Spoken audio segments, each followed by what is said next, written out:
Welcome. I'm Rebecca Newman, the Vice President for External Relations here at the Salk, and as always, it's a pleasure to welcome you to yet another Accelerator event. I hope you all enjoyed dining outside for a change, and aren't we lucky we live in a place where we can dine outside, and certainly in this beautiful setting of the Salk Institute, it really is a special treat. So we have a great program planned for tonight, both featuring our president of Salk, Dr. Bill Brody, and then one of our senior professors at the Institute, Professor Chris Kintner. But before I introduce Dr. Brody, I just want to share a little bit of good news about our Salk Accelerators program. This program has grown over the years both here and in New York, and it's really been exceptional to see how many young leaders from the community are now actively participating in Salk. And you should know that our total membership in San Diego this year is 45 families. That's up from 32 couples last year. So that's really a great increase in the period of a year. And we're also experiencing a lot of growth in our New York program. So between the two programs, we have or expect to finish this fiscal year having raised about $70,000 just from our Accelerators members. So that is a fantastic amount of money. We thank you deeply. We deeply appreciate your contributions because, as you know, thanks to all of you, you have very successfully funded a wonderful postdoctoral fellow, Jonathan Nassi, who spoke with you at our last meeting. Unfortunately, Jonathan couldn't be here tonight, but he has really benefited from the support of the Accelerators. So we look forward to being able to continue, not only with the Accelerator group, but with the Accelerator support of some of the most talented young people who come to the Salk, our postdoctoral fellows. So I thank you from the bottom of my heart. You're a big part of the campaign for Salk, and I hope you take pride in all that we have achieved together. Now for this evening's program. It's a rare treat for me when I get the opportunity to introduce my boss, Bill Brody, because it gives me an opportunity to say a few things about him that aren't usually said. Bill has had a most interesting background. He's what I call a classic underachiever. He got his bachelor and master's degrees in electrical engineering from MIT, his MD and PhD in electrical engineering from Stanford University. Following postgraduate training in cardiovascular surgery and radiology at Stanford, the National Institutes of Health, and the University of California, San Francisco, Dr. Brody was associate professor and then professor of radiology and electrical engineering at Stanford University from 1977 to 1986. After that time, he peregrinated to become the provost of Academic Health Center of the University of Minnesota, the highest ranking health position in the academic leadership of Minnesota.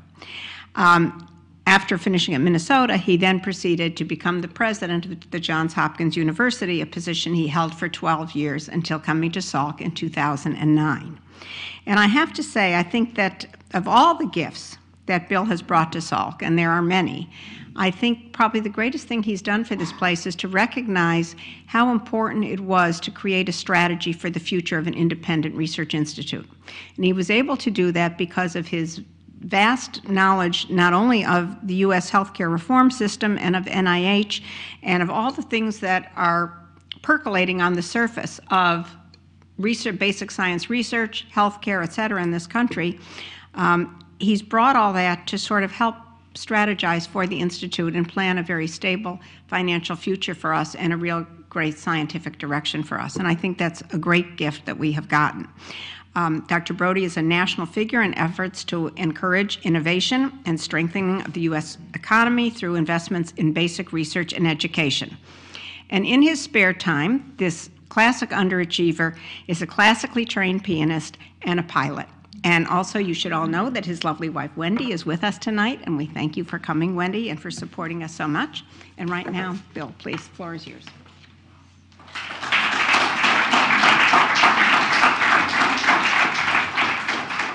Thank you, Rebecca. Well, a few years ago, I had the opportunity to introduce, when I was at Johns Hopkins, George Herbert Walker Bush. And it happened that he was giving a speech at Hopkins, and we were giving him an award. And as we were going over the auditorium, I said, you know, President Bush, I know you're an old baseball man, and he played baseball at Yale, and that it just happens that your speech coincides with a playoff game for the Baltimore Orioles, who hadn't been in the playoffs in 13 years. And so I said, I'm not sure, how many people are going to show up. Normally we'd have standing room only. So we get the auditorium. Fortunately, it was standing room only. I introduce President Bush, and I sit down, and President Bush gets up and says, I asked Dr. Brody what I should speak about, and he said, speak about 5 minutes. There's a playoff game on. So, I was asked to give a speech. I'm also on the Stanford Board of Trustees. How many people saw the Super Bowl this year? Well, there was a player named Richard Sherman, who happens to be a Stanford graduate, but who was famous because he taunted everybody as he intercepted passes and caused the Seahawks to win the game.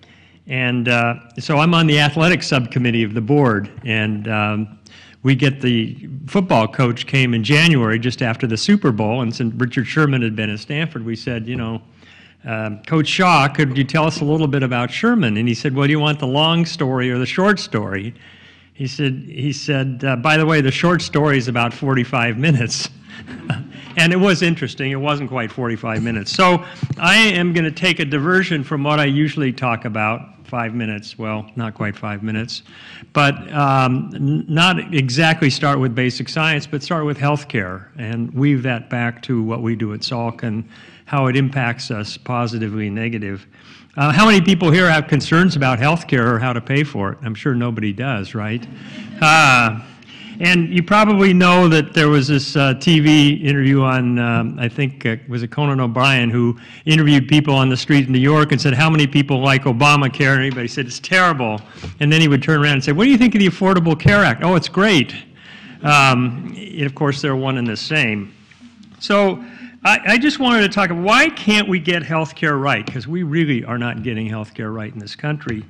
And there are a number of reasons. It's not a single system. Unlike Britain or other places that are mostly have a single government-run system, or Canada, we have everything. If you want to have a government system, you've got the VA. If you want HMOs, you've got Kaiser. If you want complete random, you can be self-pay, and it's a completely private system, and there's everything in between.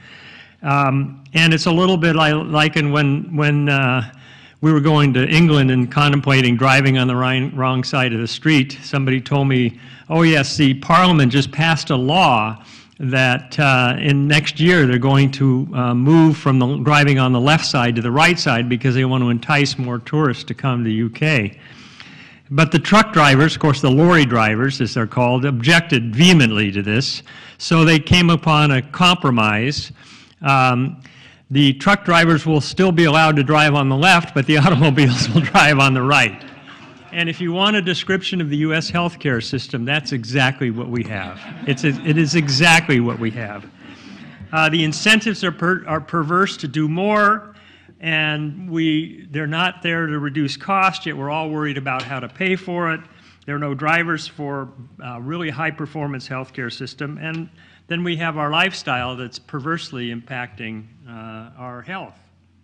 So, if these things, let me just give you a few examples, were like healthcare, banking, right? You go to the ATM, you put your card in, you get your money out. If a bank was like ATMs were like healthcare, you'd put your card in and you wouldn't get anything, and then, a month later you get something denied, right?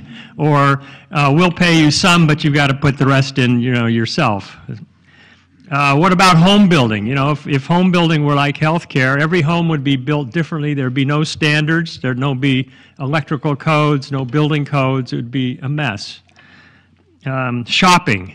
If shopping was like healthcare, you'd go into the store and you'd see all these things, and there'd be no prices on the item. You say, well, I'd like that shirt. And you go in, and the guy or gal next to you buys the identical shirt, and you find out that you're paying $30 for the shirt or $90 for the shirt, and they're paying $30 for the shirt. And you have no way of knowing. Now, I happened to have surgery recently, and I looked at the bills, and the insurance company paid a third of what the actual charges was, 1/3. But if I didn't have insurance company coverage, I'd pay the whole thing. And in fact, the doctor wouldn't take insurance coverage, and he's not in the network, so I ended up paying the doctor's bill the full amount, even though what would have gotten paid if he were in network was about a third. So we have this crazy, crazy system of pricing. If healthcare was like airlines, you know, we would probably have 5 major airliner crashes a day. Why? Because we kill about 100,000 people a year from medical errors. 100,000 people. And so you look at the system, you scratch your head and said, you know, where are we going? And the answer is, I don't have a clue. I can tell you it's not Obamacare, but not all things about Obamacare or the Affordable Care Act are bad. First of all, the mandate is great. It requires everybody in the system. When you get automobile insurance, your rating for an automobile insurance is based on a large pool of people. It's called community rating. And yeah, there are some differences if you have a bad driving record, but basically you're ranked with a very large pool of people. The problem is if you're at a small institute like the Salk and you buy health insurance, we're rated based on the experience with 800 people. And if you're in a law firm with 5 people, you're based on that rating of 5 people. And if somebody gets sick or has a premature infant, your insurance costs go so high you can't afford as an employer or an employee to purchase health care insurance. So the mandate requires everybody to get in. And the insurance exchanges allow people to get insurance. Now, Obamacare could have been affected with insurance reform in the private sector completely, but the insurance lobby is so strong that they fought all the provisions that would make insurance you know, affordable and reasonable the way you buy your automobile insurance. No exclusion for pre-existing conditions. And then they have this pay for performance, which is likely to help change the dynamic to reward people for cost-effective care. It's also possible it will reward people for rationing care in a very bad way. And we don't know yet how that's all going to play out. But at least it's an attempt also to provide more compensation for primary care physicians, which is really important if you want to control healthcare costs and have better services. It has some bad things in it. It has the Cadillac tax, which will highly tax healthcare plans if they're considered Cadillacs. Although the way the law is written, almost every employer will have to pay the Cadillac tax because it's not indexed for inflation, and so that's a real challenge. And then there's a tax on medical devices. So if you need a pacemaker, there's a big tax on the medical device on the pacemaker. So I always say incentives always work. They just don't always work the way you want them to. Years ago, we went to Poland, and they had, when it was still in communist control, and you know, Polish pickles are one of the staples along with vodka. And they decided that they wanted to recycle the pickle jars, and there were small pickle jars and large pickle jars, and they got the rebate wrong on the small pickle jars. So people would buy bunches of small pickle jars and turn them in and then be able to repackage them into one large pickle jar. And the result was within 24 hours, all the small pickle jars disappeared off of all the shelves in the grocery stores. So the incentives always work. They just don't always work in the way you intended them. And if you think about it, if you have private insurance, what is the incentive for the insurance company? Not to pay. And in fact, you know what the insurance company calls what percentage of the health care premium? You spend $1 on health insurance. What percentage of the health care premium is spent on health care is called the medical loss ratio. And it's typically about 90%, 89%. So they view the smaller that number gets, then the more profit they have. And so they're incented to reduce the medical loss ratio, and when they call it that, it tells you exactly how they feel. What about your doctors and your hospitals and your MRI centers? What's their incentive? Do more, because they get paid per piece, right? So the more hospital beds you have, the more admissions there are to hospitals.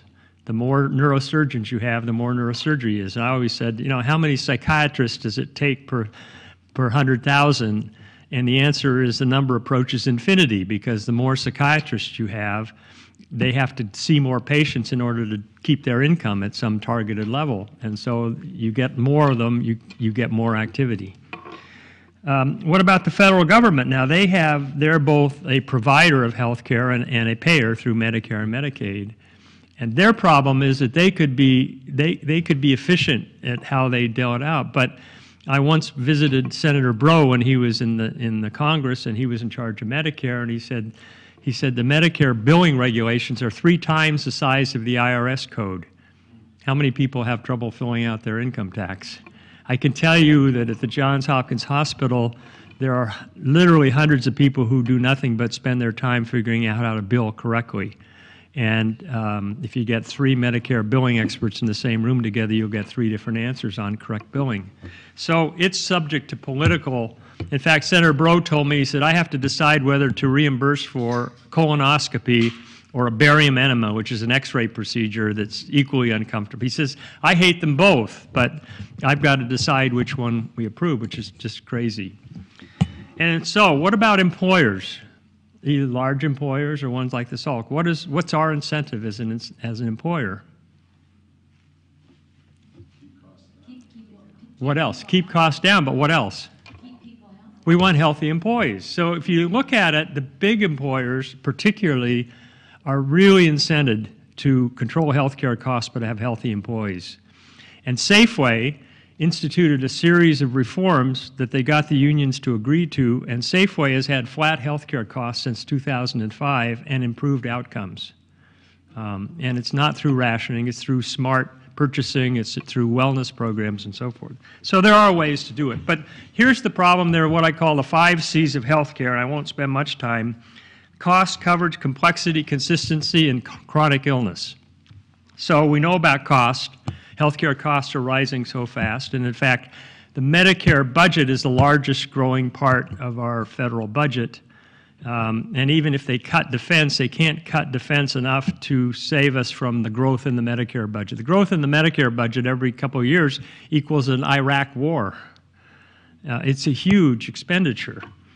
And in fact, it's driving out discretionary funding for things like biomedical research, for education, for infrastructure improvements, all those things that are important to our country. And yet, we don't really have a clue. Social Security, we know there's a fix, and it's not that painful, but we can't get the politicians to sign on. But if you ask me, Bill, how would you control Medicare costs? It's much, much harder, much harder. Okay, coverage is one of the things that the Affordable Care Act is trying to approach so that everybody can get coverage and should get coverage. Okay, complexity. I mentioned the billing. We have the most complex, convoluted, interrelated or unrelated healthcare system. And going back to the Johns Hopkins Hospital, probably 40 years ago, they had at most a half a dozen healthcare plans that they had to deal with. When I left in 2009, they had over 770. Each one, some of them may have been all Aetna, but Aetna might have had 30 plans, and each one had different rules, no paper submission, some electronic submission. And so the cost of billing approaches probably between the insurance company and the hospitals and doctors probably approaches 20% of the healthcare dollar. You take 20% of $3 trillion, it's a big chunk of money that could be eliminated. Ask somebody in Canada at a hospital, how many billing compliance officers do you have? And they'll look at you like you're crazy because they have one bill, one system, one reimbursement. So we layer on enormous amounts of complexity. And then consistency. So this is really important because we keep talking about how we have the greatest healthcare system in the world. And for some things, we do have the greatest healthcare system in the world. But there was a study by the RAND Corporation that looked at how often do patients get the right diagnosis and treatment. How often do you think that is? How many people think it's 75%, 100% of the time? It's not 100%. How about 90% of the time? 75% of the time? 50% of the time?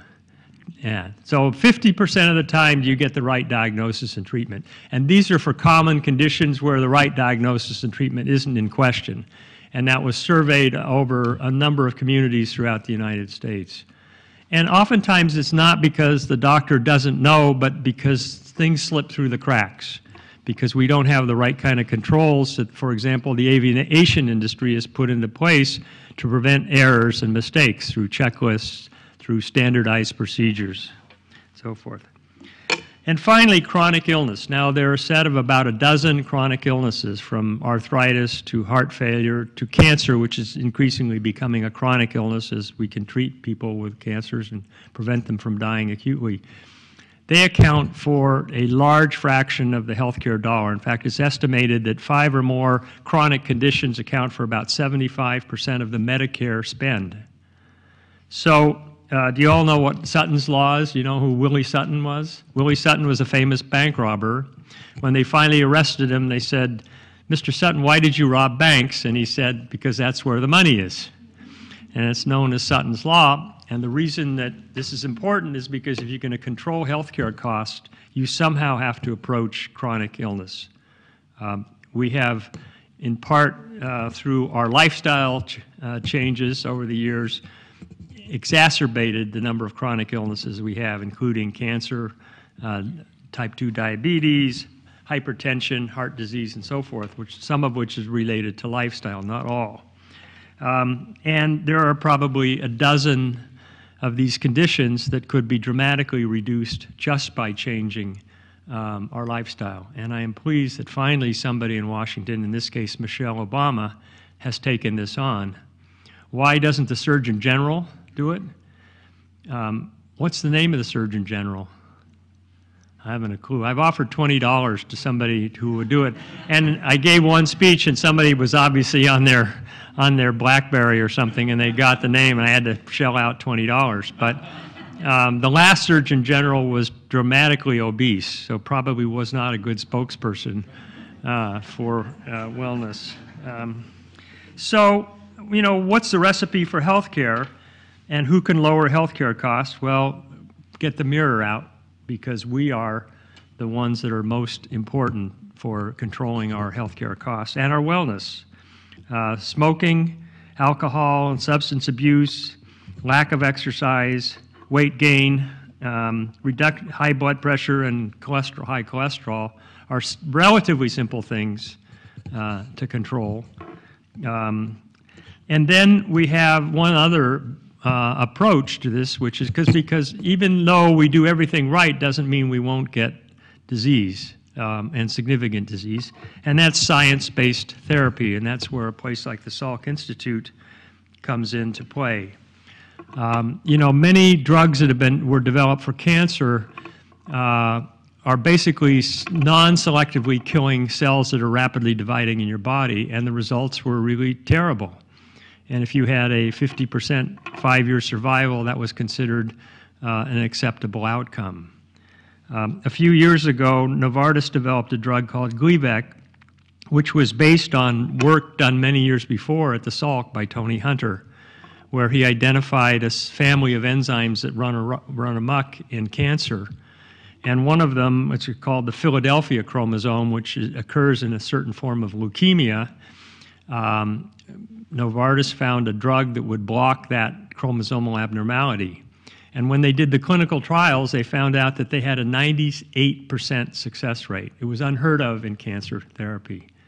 There are now, I'm told, over 200 drugs that are either approved or in clinical trials based on this family of enzymes that Tony Hunter discovered at the Salk. Unfortunately, Tony Hunter had a discovery, not a patentable item, so we don't share in any of the royalties, but those are the kinds of things that are game changers. You may have read about a new drug for hepatitis C by Gilead in the Bay Area. Again, hepatitis C is an enormously disabling disease. It attacks your liver, and you end up either with cirrhosis of the liver or liver cancer. There is liver transplantation, but it's oftentimes not effective. And it's only recently that we're able to test for hepatitis C, for example, in blood transfusions. So the cost of that disease is enormous. Gilead has come up with a drug for hepatitis C that appears to be very effective in at least half of the cases. It costs $100,000 a year, and people say, wow, that's terrible. But you probably, and it's been shown, that it would save the healthcare system much more than the $100,000. The problem is the insurance company that would have to pay the $100,000 is not necessarily going to get the benefit from your not having liver transplant at some hospital down the line. And so, again, it's a result of not having a single system. But it does show the impact of basic science, which now leads me back to Medicare and basic science. The U.S. budget has a discretionary part, and out of that discretionary part, we fund the things that we probably think are most important to us, besides retiree benefits. And every year, the growth of the NIH, the growth of the Medicare budget is reducing dramatically the discretionary part of the budget. And unless we have enormous growth in our economy, which is not predicted, it's hard to fund those things that are really critical. And in fact, since 2003, the National Institutes of Health funding is down about 23% adjusted for inflation. At the Salk Institute, the NIH budget used to amount to about probably 75 to 85% of our budget in the 70s and 80s. When I came, it was in the lower 70s. It's now down around 55% and dropping, because to keep up with inflation, to be able to afford the equipment and to hire the scientists and keep the labs going, we have to provide alternate sources, and that's where philanthropy comes in. And both from foundations and individuals, and as Rebecca mentioned, the support from the accelerators is key to hiring one scientist who can work and make a difference in one of our laboratories. So our future is dependent upon accessing additional funding, and there was a big article in the New York Times a couple weeks ago which identified the fact that private philanthropy had to take over for the lack of funding of NIH. The good news is that we have been very successful and are being very successful in fundraising. Rebecca Newman is a really master at helping craft the first campaign ever in the history of Salk. Since I came on board, we have tripled our endowment, and we are in a campaign that has a goal of $300 million. We've raised officially 240, but we'll have some gifts to announce that will take us well above that. And I'm pretty confident by 2015, the end of we'll pass through the $300 million, which is important, but we will have to continue raising money, because I don't think the NIH budget is going to continue to even stay flat, adjusted for inflation. So with that, the future is bright. I think the advances that are coming in biological sciences are really creating new opportunities for treatments that are dramatically different. And although you read about all the expirations of patents of big pharma like Lipitor and some of the hypertension drugs, but what they don't tell you is that there's a whole group of companies, many of them small, many of them located here in San Diego or Silicon Valley, which are developing really dramatic drugs for diseases that heretofore have not had any form of treatment, let alone a dramatic cure like the Gleevec has provided for leukemia. So at the end, I would just say that our success is most important on hiring the very best and brightest faculty, and then provide the resources. And people ask me what my job is. I say I'm an academic venture capitalist.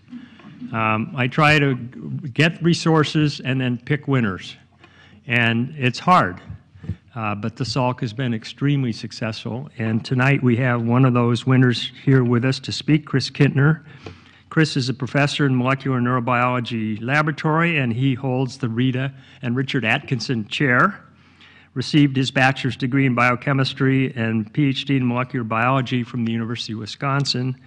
Went on to complete postdoctoral work at Harvard University, MIT, and King's College in London, and then came to the Salk Institute, where he has been for the last 26 years. He is going to talk to us tonight about ciliopathies. The ciliopathies are not silly, but they have to do with cilia, which are little, I don't know what you want to call them. They're like legs on your cells that move things along, right? And Chris will explain more of that. So please join me in welcoming Chris Kintner.